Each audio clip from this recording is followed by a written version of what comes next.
Hi, my name is Fiona Kean and I help to look after the Tauranga Heritage Collection.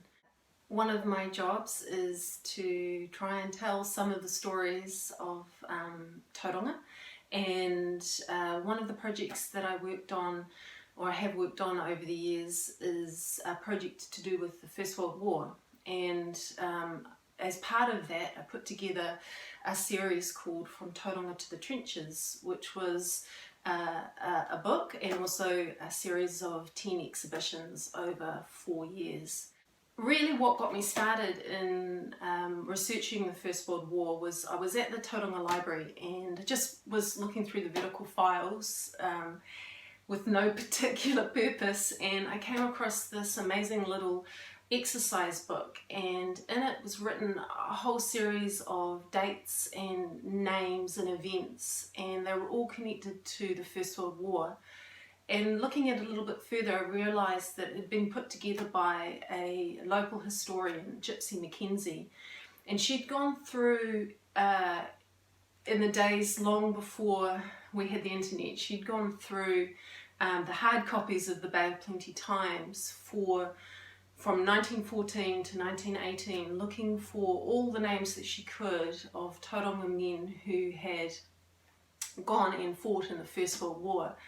And it just was really, it was fascinating, and it got me wondering, you know, a little bit about the research that she'd done. So I thought, well, first thing I'd do is such a great resource that I would type it up. And as I was typing, I was also thinking, because now there's Papers Past, which is a wonderful resource online that you can look up newspapers, and the Bay of Plenty Times is there, I thought I might look up some of the references that she'd put down. And as I was doing that, I realised that there was more information there within the Bay of Plenty Times. And so I thought, as well as typing out this wonderful resource, I thought I could add to it as well, to references that maybe Gypsy hadn't picked up on.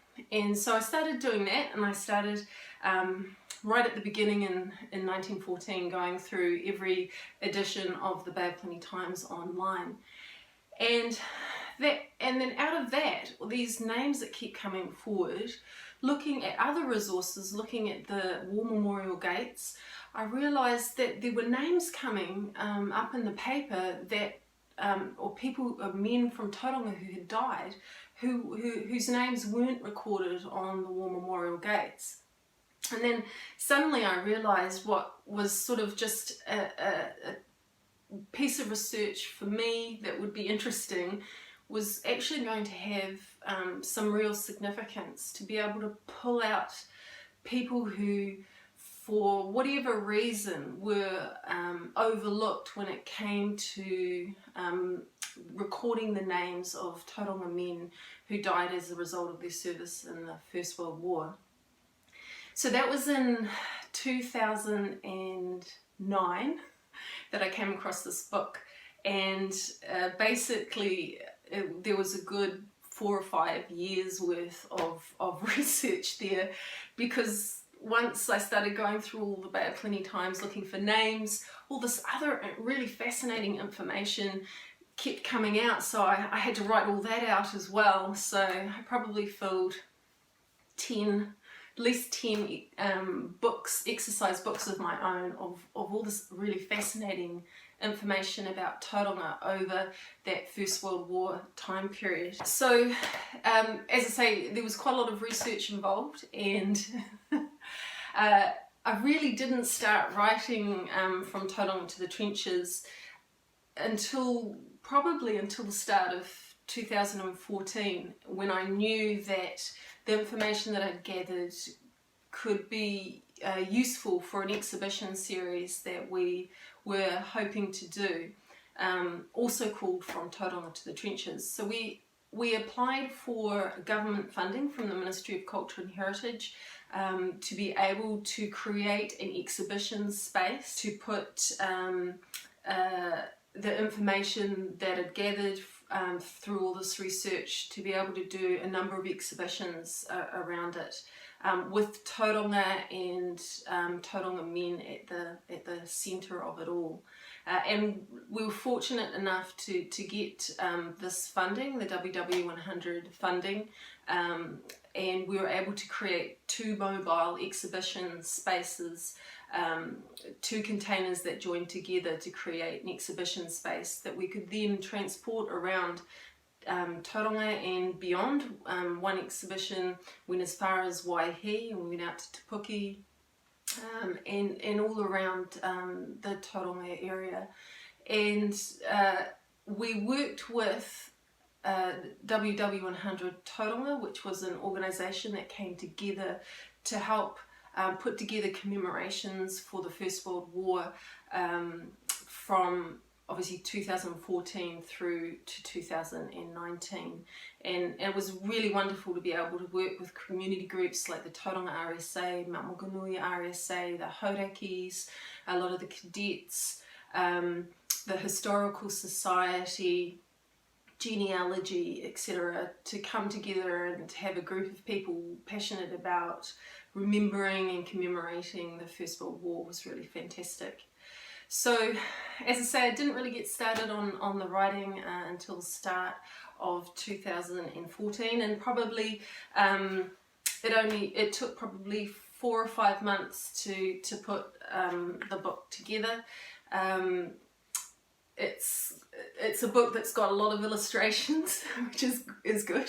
It's always good to be able to add illustrations to text. And what I did was I sort of did bite size, so each double page spread has a different story, again always with Tauranga and Tauranga's men at the centre of it. So even when the book goes out and looks at what was happening internationally with the First World War, there's always a Tauranga person or a Tauranga story behind or linked to that event. There are quite a few things that surprised me when I was researching this book. Probably firstly, I was surprised at how little Tauranga has changed in 100 years. The worries and the concerns of Tauranga people in 1914 are the same in many ways as the worries and concerns that we have now.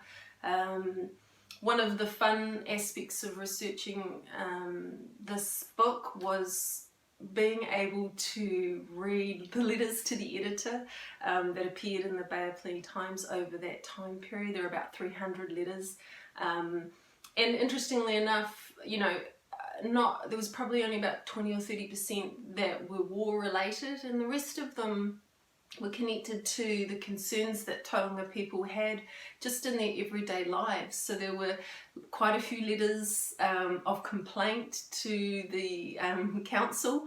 There were letters complaining about the increase in rates. There were letters complaining about rubbish and noise and naughty children. So, you know, that surprised me at you know, we haven't changed that much. And another thing that surprised me probably was just how many Tauranga men went to the First World War. You think about the population of Tauranga at that time, and this is Pākehā.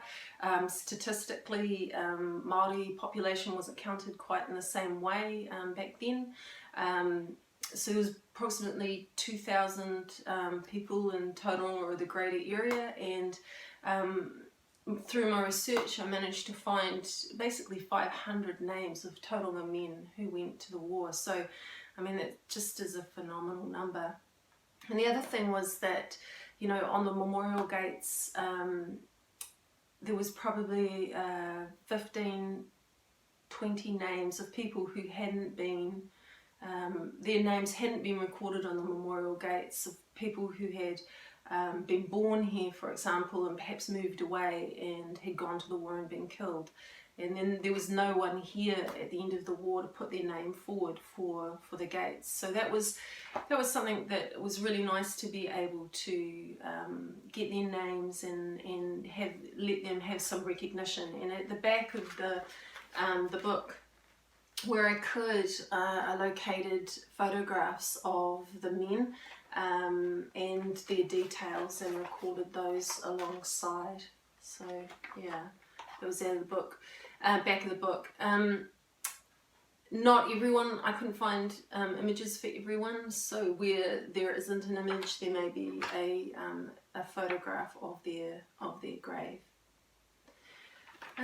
Yeah, so out of this came the exhibition series From Tauranga to the Trenches. We did 10 exhibitions in total, starting off at the first exhibition called From Tauranga to the Trenches, which followed the life of one particular person, Reginald Watkins.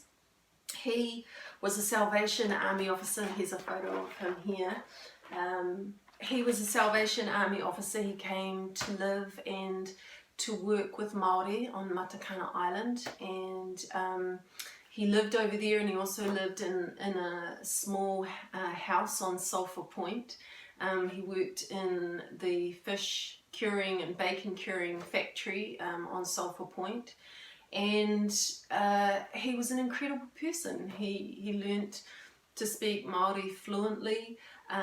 He was a fantastic amateur photographer, and he was just so highly spoken of by everyone who knew him. And he didn't want to go to war. He didn't believe in, he didn't want to be part of killing other people, and he really wrestled with it, but realizing that it was, you know, in his mind and in his family's mind, it was his duty to do so. He went and he volunteered to be in the ambulance corps, and he was sadly killed on the battlefield in France.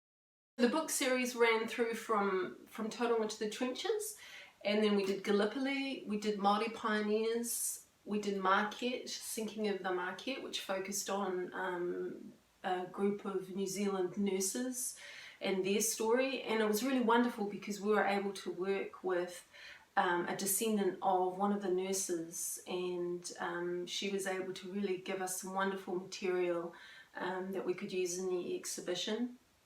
And then we also did some exhibitions that focused on some of the key battles, so the Somme and Passchendaele, and then finally through to looking at the homecoming, so the end of the war, and what it was like for the men to return, and also what it was like for the people who were here in Tauranga to have their men back. So that was the exhibition series that we did. What would I say to somebody who was thinking about doing a project like this, or putting together a book? Probably first and foremost, you just get started. You just start writing. It doesn't really matter what it is. You just put something down on paper. You can always go back and refine and revise, but you just have to get started. Just have to put pen to paper. I'd also say that researching takes a long time. It will, you can't underestimate how long it takes to gather the material, but the more research you do, the easier you'll find the writing to be. And then probably I would say two things. One, you have to, at some point you have to stop. You have to stop researching, and you have to stop writing and refining. You just have to say, I've done everything I can, and it's time to let go and let it move on to the next part, which is the publishing. And then once it's published, you'll probably have someone come up and tell you you've made a mistake, there's an error, a spelling mistake or a factual, some piece of information that you've got wrong. Don't beat yourself up about that. It's going to happen. You just have to accept it. And so when it does, yeah, you just don't worry about it too much. You know you've done your best.